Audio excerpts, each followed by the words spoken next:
मध्ये मते मांडण्यास सुरुवात केली.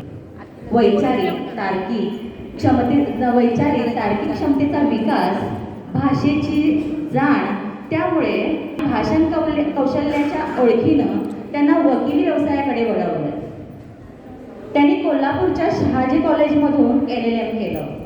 सन 1996 पासून त्या इचलकरंजी, जयसिंगपूर, कोल्हापूर आणि वडगाव इथे सिव्हिल, क्रिमिनल आणि सहकारी कोर्टांमध्ये वकिली करत आहेत. तसेच अनेक सामाजिक कार्यही त्या करत आहेत. सन 2018 मध्ये त्यांनी बाल कल्याण समितीच्या सदस्यपदी त्यांची निवड झाली आहे. तृतीयपंथी व्यक्तींना स्वावलंबी जीवन जगता यावं आणि सन्मान मिळावा यासाठी त्यांचे कार्य सुरू आहे.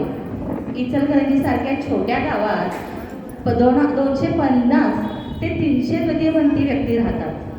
त्यांच्या उदरनिर्वाहाचा प्रश्न आहे हे माहिती झाल्यावर त्यांनी गावातल्या तृतीयपंथी व्यक्तींशी संवाद साधला आणि ते संवाद साधत असतानाच त्या व्यक्तींसाठी रेशन कार्ड, आधार कार्ड करणं आणि रोजगार उपलब्ध करून देऊन त्यांचे बचत गटही त्यांनी स्थापन करून दिले. आणि तसेच 25 लाख रुपयांची मदत सरकारकडून मिळवून दिली. या सर्वांचा परिणाम म्हणून शासकीय स्तरावरून त्यांना काम करण्याची संधी मिळाली आहे.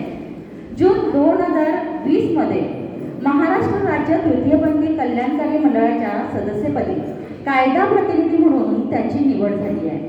राज्यात पहिल्यांदाच अशा तऱ्हेच्या मंडळाची स्थापना करण्यात आली आहे. तर अशा या भारदस्त व्यक्तिमत्वाकडून महिलांचा सर्वांगीण विकास प्रकारे करायला हवा आणि कायद्याचे ज्ञान त्याच्या प्रकारे असायला हवं हे आम्हाला तुमच्याकडून जाणून घ्यायला खूप आवडेल मॅडम. आणि मी विनंती करते मॅडमना की त्यांनी आपलं मार्गदर्शन